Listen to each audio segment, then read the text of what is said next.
Hello everyone. इस video में जो है एक बहुत ही अच्छा सा फिजिक्स का प्रॉब्लम करने वाले हैं जो बेसिकली रोटेशन से है। रोटेशंस जो है हमारा एक बहुत ही अच्छा टॉपिक होता है फिजिक्स का, और उसी से रिलेटेड एक सवाल है, ठीक है ना। और सवाल जो है आवर लाइफ में, जो डेली लाइफ में जो है यूज भी होता है। जैसे कैसे, एक मान लीजिए कि फुटबॉल लीजिए, और फुटबॉल को थोड़ा सा ऐसे जमीन पे जो है उसको रोल कर दीजिए। जैसे ही उसको लुढ़काएंगे तो पहले जो फुटबॉल है वो पहले स्लिप करते हुए आगे जाएगा, और स्लिप करने के बाद कुछ देर के बाद जो है वो रोल करना शुरू करेगा। या कोई भी चीज़ ले लीजिए, जैसे ही मार्कर ले लिया, मार्कर को थोड़ा सा आगे फेंकेंगे तो पहले स्लिप करेगा, उसके बाद ये रोल रोल करेगा। तो उसी से बेस्ड एक सवाल है, ठीक है। इस वीडियो में इसको हम कर रहे हैं, और अगले वीडियो में जो है एक और भी हम सवाल करेंगे इसका जस्ट उल्टा, ठीक है। चलिए तो सीखते हैं, आराम से समझिए। क्वेश्चन क्या है कि यहां पर एक हॉरिजॉन्टल रफ सरफेस है। यहां पर एक हॉरिजॉन्टल क्या है, रफ सरफेस, इस तरह से। और यहां पर एक इस तरह से डिस्क रखा हुआ है।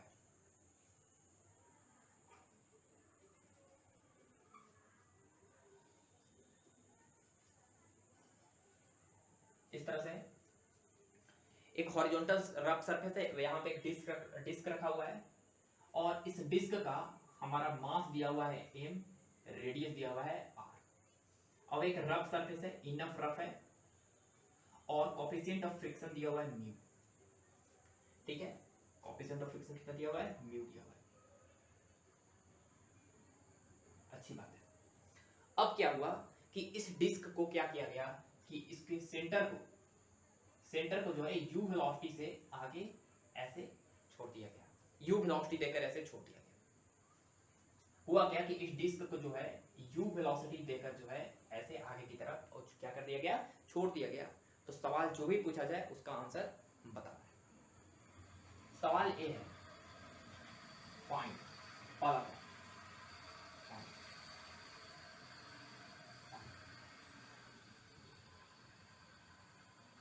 Acceleration of centre of mass, acceleration of center of mass and angular acceleration of disk। पहला सवाल है, find acceleration of centre of mass and angular acceleration of disc. अब इस क्वेश्चन को पहले हम एनालाइज करेंगे, उसके बाद हम सॉल्व करेंगे, ठीक है। समझिए, पहले जो है find acceleration of centre of mass and angular acceleration of disc. तो समझिएगा, जैसे ही u वेलोसिटी से इसको हम लेके छोड़ देंगे, ठीक है। तो बताइए कि इसका जो सरफेस है, ये जो रफ सरफेस है, उसके ऊपर की तरफ एक नॉर्मल फोर्स अप्लाई कर रहा है। नॉर्मल फोर्स सबको पता हुआ है। अच्छा, एक डिस्क का जो मास है, उस डिस्क के मास पे, सेंटर ऑफ मास पे जो है ग्रेविटेशनल का फोर्स रहेगा, ये भी सबको पता है, m/g। जैसे ही जो है इसको हम u वेलोसिटी देकर इस डिस्क को हम छोड़ दिए, तो होगा क्या कि इसका सरफेस कैसा है, रफ। सरफेस कैसा है, रफ। अब ध्यान से देखिए कि जैसे ही जो है इसको आगे जाएगा, अगर मान लीजिए कि हमारा क्या है, सरफेस है ऐसे, ऐसे जो है हमारा सरफेस है, ऐसे हाथ मान लीजिए सरफेस है, और ये हमारा डिस्क है। जैसे ही डिस्क आगे की तरफ जाएगा, ऐसे ऐसे रोल नहीं करेगा, पहले ये जो है घिसटाएगा आगे, स्लिप करेगा। होगा क्या, समझिए, जैसे ही इसके रिस्पेक्ट में ये डिस्क जो है पहले स्लिप करेगा आगे की तरफ, तो बताइए कि इस सरफेस के रिस्पेक्ट में, इस रफ सरफेस के रिस्पेक्ट में, इस पर्टिकुलर डिस्क के पास आगे की तरफ एक रिलेटिव वेलोसिटी आ जाएगा। आगे की तरफ जाएगा तो आगे की तरफ क्या हो जाएगा, एक रिलेटिव वेलोसिटी आ जाएगा, ठीक है।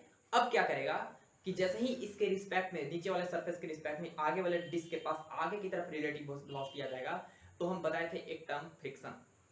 अगर सरफेस रफ है तो एक टर्म लगता है, एक टर्म बताए थे फ्रिक्शन के बारे में, फोर्स के बारे में बताए थे, फ्रिक्शन जो क्या करता है, मोशन को अपोज करता है। क्या यही बताए थे हम कभी नहीं ये बताए हैं कि फ्रिक्शन जो है वो मोशन को अपोज करता है। Friction is always opposite to the relative motion of object. तो बताइए कि ये जो सरफेस है, सरफेस के रिस्पेक्ट में जो है, सरफेस के रिस्पेक्ट में ये जो डिस्क है वो कहां जाना चाह रहा है, आगे की तरफ। तो बताइए कि मेरा जो सरफेस है, सॉरी, इसका जो सरफेस है जिस पे डिस्क रोल कर रहा है, आगे स्लिप कर रहा है, उसका सरफेस जो है डिस्क के सरफेस पे उसके रिलेटिव वेलोसिटी के अपोजिट डायरेक्शन में क्या लगा देगा, एक फ्रिक्शन का फोर्स लगा देगा। क्या लगा देगा, फ्रिक्शन का फोर्स लगा देगा। तो होगा क्या, समझिए, ये हमारा डिस्क है और यहाँ हमारा सरफेस है। होगा क्या कि इस वाले सेंटर ऑफ मास के पास वेलोसिटी शुरुआत में u था, जैसे ही वेलोसिटी आगे की तरफ है रफ सरफेस के रिस्पेक्ट में, तो इस रफ सरफेस जो है इस पे फ्रिक्शन का पीछे की तरफ टेंजेंशियल डायरेक्शन में जो है स्फीयर डायरेक्शन में एक फोर्स लगा देगा। और ऑफ कोर्स कौन सा फ्रिक्शन होगा, काइनेटिक, क्योंकि यहाँ पे रिलेटिव मोशन हो रहा है। तो इस सरफेस के अलोंग जो है काइनेटिक फ्रिक्शन लग गया किधर, पीछे। इस फ्रिक्शन की वजह से इस पे फ्रिक्शन लग गया इस डिस्क पे आगे की तरफ, और वही फ्रिक्शन जो है, वही फ्रिक्शन वो इस सरफेस पे नीचे वाले जमीन के सरफेस पे फ्रिक्शन लगेगा किधर, आगे की तरफ। बाय एक्शन रिएक्शन पे क्लियर हो गया, अच्छी बात है। अब ध्यान से देखिए कि इस वाले डिस्क पे फ्रिक्शन लग गया पीछे की तरफ, वेलोसिटी है आगे की तरफ, फ्रिक्शन इधर है, तो इस सेंटर ऑफ मास के पास, इसके पास एक पीछे की तरफ एक एक्सेलरेशन आएगा सेंटर ऑफ मास एसीओ की लिख दिए पीछे की तरफ, क्योंकि फोर्स किधर है, फ्रिक्शन का पीछे की तरफ है। तो इस फोर्स के कारण जो है उस सेंटर ऑफ मास के पास एक्सेलरेशन आएगा किधर, इधर की तरफ। और इस फ्रिक्शन की वजह से इस सेंटर ऑफ मास के अबाउट जो है, सेंटर ऑफ मास के अबाउट जो है एक डिस्क जो है उसके पास एक एंगुलर एक्सेलरेशन भी आएगा अल्फा। एंगुलर एक्सेलरेशन भी आएगा क्या, अल्फा। समझ में आया, अच्छी बात है। तो बताइए कि ये जो फ्रिक्शन है वो इसकी वेलोसिटी को क्या करेगा, घटाएगा। क्यों घटाएगा, क्योंकि एक्सेलरेशन इसके डायरेक्शन में क्या है, अपोजिट है। अब समझिए कि हमको वही फाइंड करना है, बताइए कि फ्रिक्शन का फोर्स जो है क्या फाइंड करना था, एक्सेलरेशन ऑफ सेंटर ऑफ मास। तो इस पॉइंट पे नॉर्मल रिएक्शन किधर लगेगा, ऊपर की तरफ, ग्रेविटेशनल किधर लग रहा है, नीचे की तरफ। बताइए कि इस पॉइंट पे फ्रिक्शन निकाल सकते हैं, फ्रिक्शन होता है क्या, mu times of N. N कितना है, m into g के बराबर। तो फ्रिक्शन आ गया मेरे पास कितना, म्यू mg। तो बताइए फ्रिक्शन आ गया मेरे पास म्यू mg, और फ्रिक्शन के कारण इस डिस्क के पास पीछे की तरफ एक्सेलरेशन है mass into centre of mass के पास एक्सेलरेशन। समझ में आया, अच्छी बात है। फ्रिक्शन इक्वल टू है mu into m into g बराबर mass into centre of mass के पास एक्सेलरेशन। मास से मास कैंसिल, सॉरी म्यू काट दिए, मास से मास कैंसिल, और हमारे पास सेंटर ऑफ मास के पास एक्सेलरेशन आ गया कितना, mu into g। Mu into g जो है आगे है, नहीं, म्यू इनटू g जो है किधर है, पीछे। तो सेंटर ऑफ मास के पास एक्सेलरेशन आ गया म्यू इनटू g, पीछे। ध्यान से देखिए कि वेलोसिटी जो है वो डिस्क का किधर है, आगे की तरफ, और एक्सेलरेशन किधर है, पीछे की तरफ। समझ में आ रहा है ना, वेलोसिटी जो है आगे की तरफ है, एक्सेलरेशन पीछे की तरफ है, तो इसका स्पीड घटेगा कि बढ़ेगा। आप लोग चीख कर बोल रहे होंगे इसका स्पीड क्या होगा, घटेगा, क्योंकि एक्सेलरेशन किधर है, अपोजिट। बताइए कि इस डिस्क का स्पीड लगातार क्या होगा, घटेगा। लेकिन इस फ्रिक्शन की वजह से एक टॉर्क डेवलप होगा। क्या डेवलप होगा, टॉर्क। क्यों डेवलप होगा, क्योंकि इस फ्रिक्शन की वजह से इस सेंटर ऑफ मास के कारण जो है इस सेंटर ऑफ मास के अबाउट क्या होगा, इसे रोटेट करना शुरू होगा। इसलिए इस केस में एक अल्फा आएगा। अल्फा क्या है, एक एंगुलर एक्सेलरेशन है। क्या वो अल्फा फाइंड कर सकते हैं, बिल्कुल बिल्कुल फाइंड कर सकते हैं। देखिए ध्यान से समझिएगा, हम जो है टॉर्क का इक्वेशन लिख रहे हैं किधर, सेंटर ऑफ मास के। Torque of centre of mass equal to I of centre of mass into alpha of centre of mass. बताइए टॉर्क इसके बाद किसका किसका आएगा, फ्रिक्शन का, नॉर्मल का, ग्रेविटेशनल का। नॉर्मल का और ग्रेविटेशनल का टॉर्क कितना होगा, 0 होगा। क्यों होगा, क्योंकि जिस एक्सिस के अबाउट निकाल रहे हैं वहीं से दोनों क्या हो रहे हैं, पास कर रहे हैं। सिर्फ और सिर्फ किसका टॉर्क आएगा, फ्रिक्शन का। फ्रिक्शन का टॉर्क आएगा कितना, friction force into perpendicular distance. Friction force हो गया हमारा Fk इनटू परपेंडिकुलर डिस्टेंस हो गया r बराबर सेंटर ऑफ मास के पास मोमेंट ऑफ इनर्शिया। इस डिस्क का सेंटर ऑफ मास के पास मोमेंट ऑफ इनर्शिया कितना होता है, mr² 2 इनटू अल्फा। ध्यान से देखिए यहाँ पे फ्रिक्शन हम Fk निकाल चुके हैं कितना, mu into m into g into r बराबर mr² 2 इनटू अल्फा। m से m कैंसिल, एक r से एक r कैंसिल, और हमारे पास अल्फा का वैल्यू आ गया कितना, 2 mu g by r। 2 mu g upon एक r को डिवाइड कर दिया, अल्फा आ गया। ठीक है, मतलब इस डायरेक्शन में एक अल्फा आ जाएगा कितना, 2 म्यू g अपॉन r। और इस डायरेक्शन में एक अल्फा आया, एंगुलर एक्सेलरेशन आया। तो बताइए कि इस डायरेक्शन में क्या होगा, एंगुलर वेलोसिटी बढ़ेगा कि घटेगा, ऑफ कोर्स बढ़ेगा, क्योंकि जिस डायरेक्शन में एक्सेलरेशन होता है उस तरफ वेलोसिटी बढ़ता है, जिस डायरेक्शन में एंगुलर एक्सेलरेशन होता है उस डायरेक्शन में एंगुलर वेलोसिटी बढ़ता है। तो इस डायरेक्शन में क्या होगा, एंगुलर वेलोसिटी बढ़ेगा, लेकिन वेलोसिटी तो ये वाला घट रहा है, सेंटर ऑफ मास के पास एक्सेलरेशन पीछे की तरफ है, तो इसलिए ए वाला वेलोसिटी u जो है u वो घटेगा, और एंगुलर एक्सेलरेशन इधर की तरफ है, इसलिए ओमेगा मतलब एंगुलर वेलोसिटी बढ़ेगा। समझ में आ रहा है ना, मतलब ए स्लिप करने की टेंडेंसी इसकी घटेगी, स्लिप करने की टेंडेंसी घटेगी और घूमने की टेंडेंसी ज्यादा होगा। तो धीरे धीरे क्या होगा, किसी चीज को हम अगर रोल करते हैं तो पहले धीरे धीरे स्लिप करते करते करते करते फिर क्या करने लगता है, रोल। तो क्या होता है कि जो स्लिप करने की टेंडेंसी घटने लगता है और रोल करने की टेंडेंसी क्या होने लगता है, बढ़ने लगता है। फिर वो उसी पे बेस्ड सवाल है। चलिए, तो पहला सवाल यही था, क्या फाइंड करना था, find acceleration of centre of mass and angular acceleration of disc. तो दोनों फाइंड कर लिए, अच्छी बात है।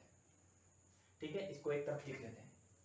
सेंटर ऑफ मास के पास एक्सेलरेशन आया म्यू इनटू जी, और अल्फा आया कितना, 2 म्यू जी अपॉन कितना आर। अच्छी बात है। ठीक है, ये दोनों फाइंड करके रख लिया था, काम का चीज है। ठीक है, अच्छी बात है। आगे चलते हैं, आगे चलते हैं।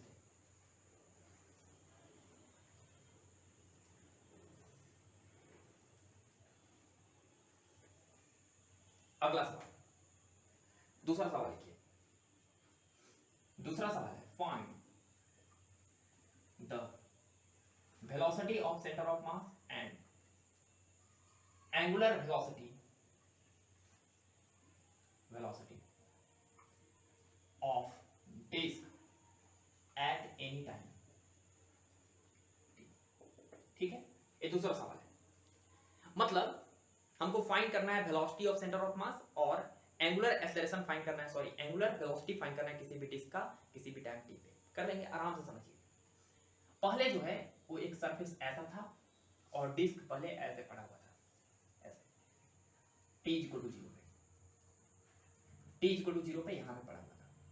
लेकिन जैसे ही क्या हुआ कि इसकी वेलोसिटी u था, इस पे फ्रिक्शन लग गया था पीछे f के, तो u जो है घट रहा था क्योंकि सेंटर ऑफ मास के पास एक्सेलरेशन किधर था, पीछे, और अल्फा था आगे, तो u तो घट रहा था। लेकिन मान लीजिए कि किसी भी टाइम t पे जो है डिस्क जो है रोल करते करते मान लीजिए यहां पर आ गया, ऐसे रोल करते हुए नहीं, स्लिप करते हुए, क्योंकि अभी फ्रिक्शन लग ही रहा है। होगा क्या, आराम से समझिए, ध्यान से समझिएगा। यहां पे इसको थोड़ा सा हम ऊपर बना रहे हैं, इस डिस्क को थोड़ा सा डिस्क ऊपर बना रहे हैं, ऐसे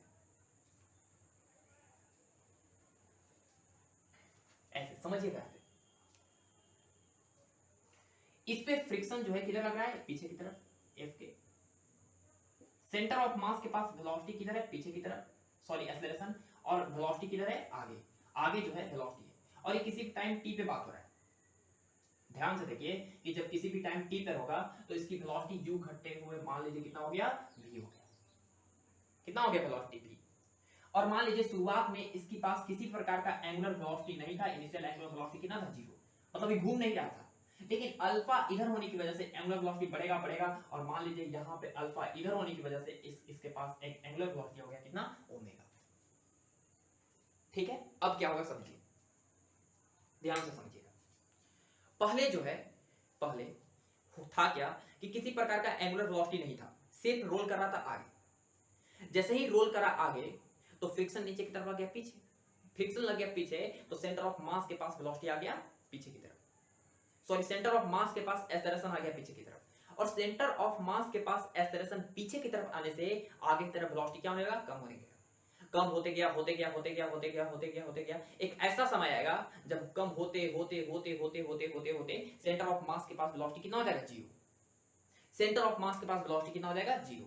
ध्यान से देखिए कि इस पर्टिकुलर पॉइंट पे वेलोसिटी कितना है, आगे की तरफ v है, तो यहाँ पे वेलोसिटी कितना है, और इसके रोल करने की वजह से, घूमने की वजह से भी यहाँ पे एक वेलोसिटी आएगा, और वो जो वेलोसिटी होगा कितना होगा, ओमेगा इनटू आर।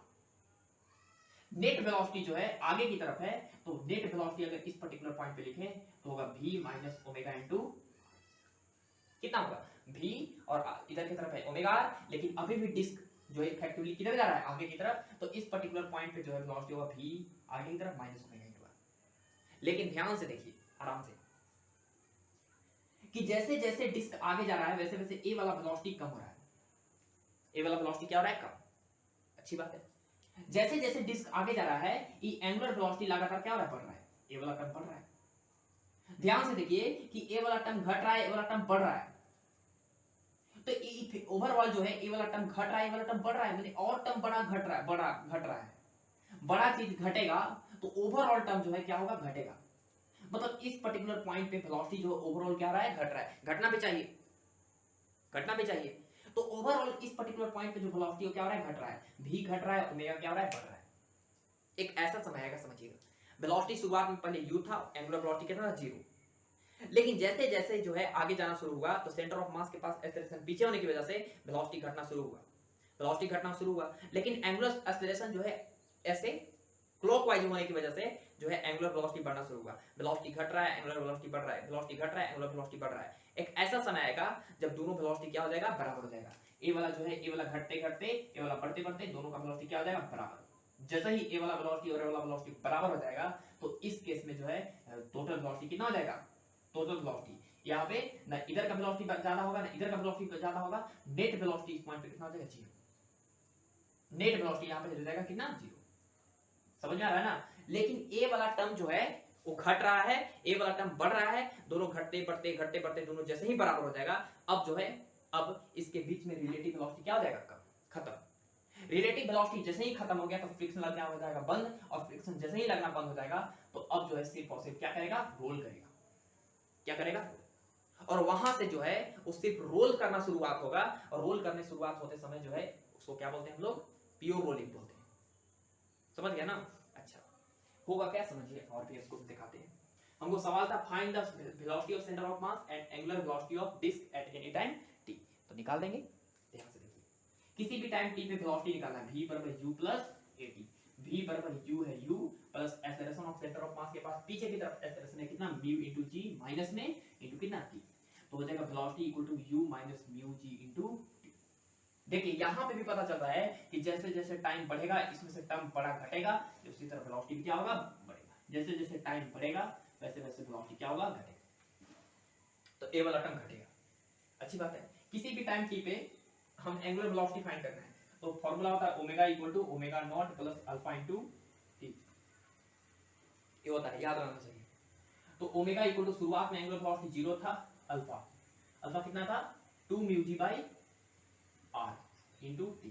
तो एंगुलर वेलोसिटी आ गया कितना, 2 म्यू जी t बाई कितना r। ध्यान से देखिए कि जैसे जैसे टाइम बढ़ेगा वैसे वैसे ओमेगा t क्या होगा, बढ़ेगा। जैसे जैसे टाइम बढ़ रहा है वैसे वैसे ओमेगा बढ़ रहा है। तो ए वाला टर्म बढ़ रहा है, ए वाला टर्म घट रहा है।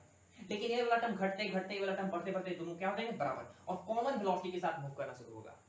मतलब इसके पास ना आगे वेलोसिटी होगा ना पीछे वेलोसिटी हो जाएगा। फ्रिक्शन लगना हो जाएगा बंद, फ्रिक्शन लगना हो जाएगा बंद, तो सिर्फ क्या करेगा, ये रोल करेगा। समझ गया ना। एक हमारा आगे चलते हैं, यही सवाल था, find the velocity of a disc at any time t।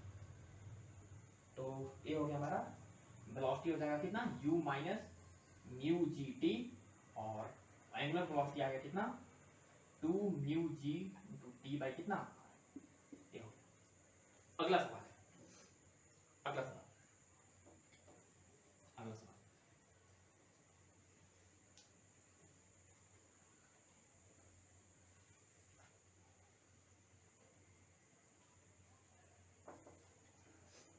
अगला सवाल है, find the time when pure rolling will be start.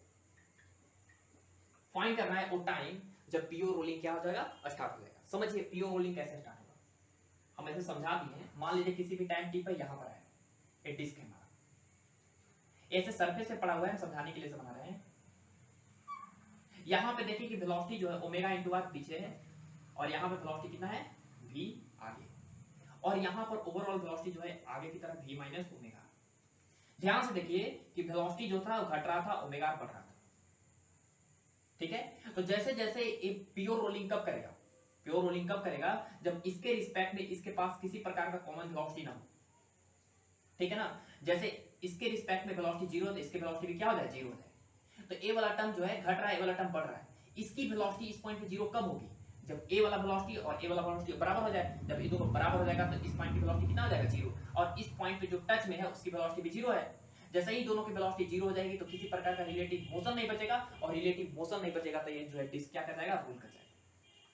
ठीक है, तो इसलिए हमको रोलिंग होने के लिए, प्योर रोलिंग होने के लिए, प्योर रोलिंग होने के लिए जो है कंडीशन होना चाहिए कि इस पर्टिकुलर पॉइंट पे भी और ओमेगा और क्या होना चाहिए, बराबर। जैसे ही दोनों बराबर होगा तो यहाँ पे किसी प्रकार का रिलेटिव मोशन नहीं होगा और फ्रिक्शन लग जाएगा, काइनेटिक बंद, स्लिपिंग खत्म हो जाएगा।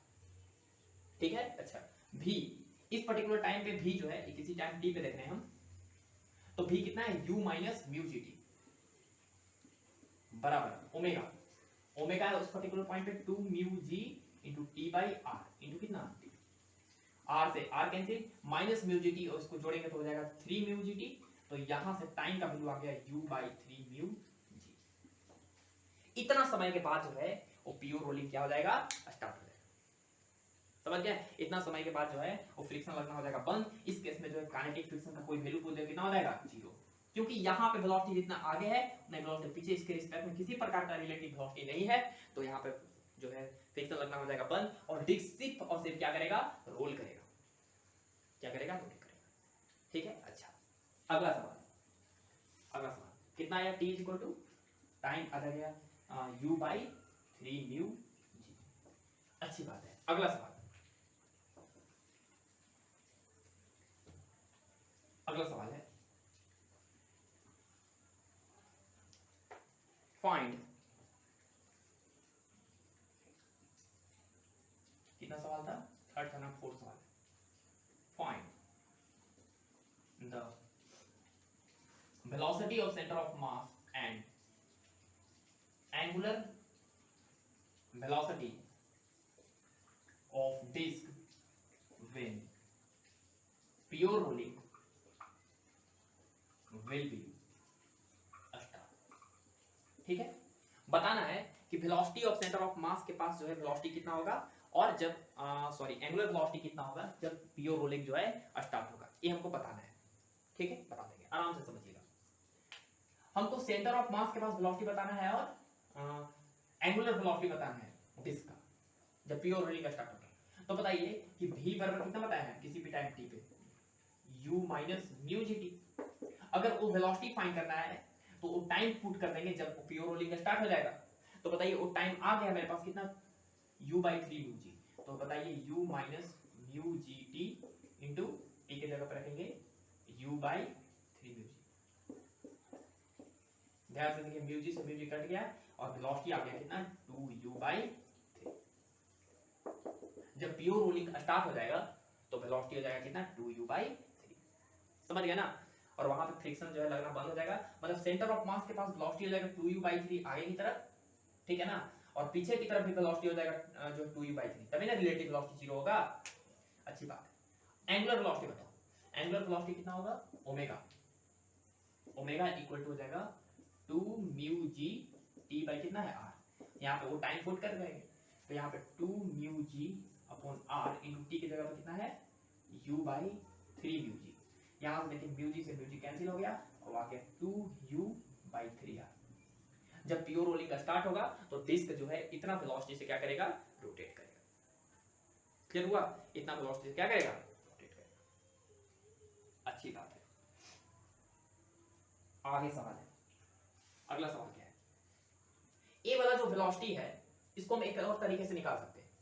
कैसे, समझिए, कितना आया वेलोसिटी, v इक्वल टू कितना आया, 2u by 3, v is equal to आया 2u बाई 3 और ओमेगा इक्वल टू आया 2u बाई 3r। इसको हम एक तरीके से और निकाल सकते हैं। कैसे, समझिए, नया तरीका है, ठीक है ना, ध्यान से समझिए,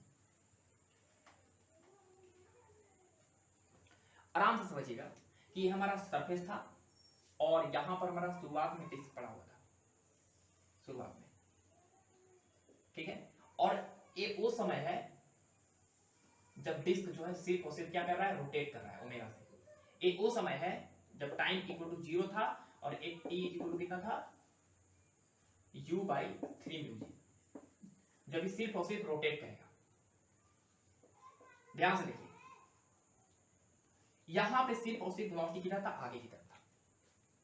अब इस वेलोसिटी को हम एक और तरीके से निकालना चाहते हैं। देखिए क्या, हम इस प्लैंक पे जो है, ये जो सरफेस है नीचे, वहां पे एक पर्टिकुलर पॉइंट पी ले रहे हैं। पॉइंट पी है। देखिए ध्यान से कि इस पी पॉइंट को देखिए, यहां पर इस पी पॉइंट के अबाउट जो है नेट टॉर्क 0 है। नेट टॉर्क कैसे 0 है? यहां पर नॉर्मल रिएक्शन यहीं से पास कर रहा है ऐसे, ग्रेविटेशनल फोर्स नीचे की तरफ पास कर रहा है ऐसे। ध्यान से देखिए कि जो नॉर्मल का टॉर्क इधर की तरफ आएगा, वही जो है ग्रेविटेशनल का टॉर्क इधर से आएगा, वो दोनों आपस में क्या होगा? बराबर। तो ये दोनों जो है नेट टॉर्क जो है जनरेट करेंगे कितना? 0।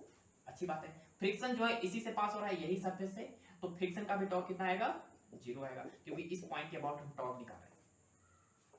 अगर इस पॉइंट के अबाउट टॉर्क निकाल रहे हैं तो नेट टॉर्क जो है सिस्टम पे वो कितना है? 0। और अगर नेट टॉर्क 0 है तो यहां पर हम एंगुलर मोमेंटम क्या कर सकते हैं? कंजर्व कर सकते हैं। एंगुलर मोमेंटम जब हम कंजर्व करेंगे तो बताइए कि शुरुआत का momentum equal to final momentum. शुरुआत में मोमेंटम दिखा है, तो ध्यान से देखिए कि इस पी पॉइंट के अबाउट अगर हम टॉर्क निकाल रहे हैं तो शुरुआत में ए वाला जो है, ए वाला पॉइंट वो सिर्फ और सिर्फ डिस्क जो है कैसे तरह जो है दिखाई देगा हमको? एक पॉइंट मास की तरह, क्योंकि सेंटर ऑफ मास के पास वेलोसिटी u है। तो पॉइंट मास की तरफ हम जब इसको दिखाएंगे तो ये हो गया हमारा आर फैक्टर। तो ध्यान से देखिए कि एंगुलर मोमेंटम होता है m into r cross p, तो m भी r होता है साइन थीटा। तो देखिए ध्यान से कि डिस्क का मास है m, वेलोसिटी शुरुआत में सेंटर ऑफ मास के पास है u into r perpendicular. R perpendicular कितना है? r बराबर फाइनल। और ये कैसे आया? r और ऐसे कर्ल करेंगे फिंगर तो अंदर की तरफ आया, अंदर के लिए क्या यूज करेंगे? Cross. Final angular momentum, final angular momentum finally जो है डिस्क यहां पे पहुंच गया। डिस्क जब यहां पे पहुंच गया तो प्योर रोलिंग कर रही है, प्योर रोलिंग करने लगा। तो बताइए कि इस पॉइंट के अबाउट जो है पॉइंट यहां पे पहुंच गया। ध्यान से देखिए पॉइंट यहां पर, ध्यान से। और ये जो पॉइंट है ए वाला, इसके पॉइंट में ये आगे भी जा रहा है किसी वेलोसिटी v से, और ये क्या कर रहा है? रोल भी कर रहा है। लेकिन ध्यान से देखिए कि जब प्योर रोलिंग करता है तो एंगुलर वेलोसिटी जो होना चाहिए v बाई क्या होना चाहिए? r के बराबर होना चाहिए। ये हमको पता रहना चाहिए प्योर रोलिंग करते समय। तो फाइनली जो है ये आगे भी जा रहा है, तो आगे जाने के लिए क्या होगा? एक पॉइंट मास की तरफ बिहेव करेगा, तो हो जाएगा मास डिस्क का, वेलोसिटी v और इमीडिएट कितना? प्लस। ये कैसे घुमाएंगे? तो देखिए r क्रॉस v करेंगे तो अंदर की तरफ आएगा, प्लस सेंटर ऑफ मास। अगला क्या होगा? रोटेट करने की वजह से एंगुलर मोमेंटम, रोटेट करने की वजह से एंगुलर मोमेंटम क्या होता है? I centre of mass into omega. I centre of mass जो होता है कितना होता है? डिस्क का mr square by 2 centre of mass के about into omega. Omega equal to कितना है? v by r। इसको सॉल्व कर लीजिए, v आ जाएगा मेरे पास। देखिए m क्या हो गया? कैंसिल हो गया। एक r और एक r क्या हो गया? कैंसिल हो गया। तो यहां पर कितना हो जाएगा? u is equal to v plus एक r से एक r कैंसिल हो गया, तो v बाई 2 तो हो जाएगा 3v बाई 2। तो यहां से वेलोसिटी आ जाएगा कितना? 2u by 3। ऐसे आ गया। और प्योर रोलिंग कर रहा है, तो प्योर रोलिंग करने समय ओमेगा होना चाहिए, v बाई क्या? v बाई r के बराबर होना चाहिए। v निकालने है 2u बाई 3, हो जाएगा 2u बाई 3। ऐसे भी जो है हम निकाल सकते हैं। ठीक है, लास्ट सवाल जो है इसका क्या है समझिएगा। लास्ट सवाल,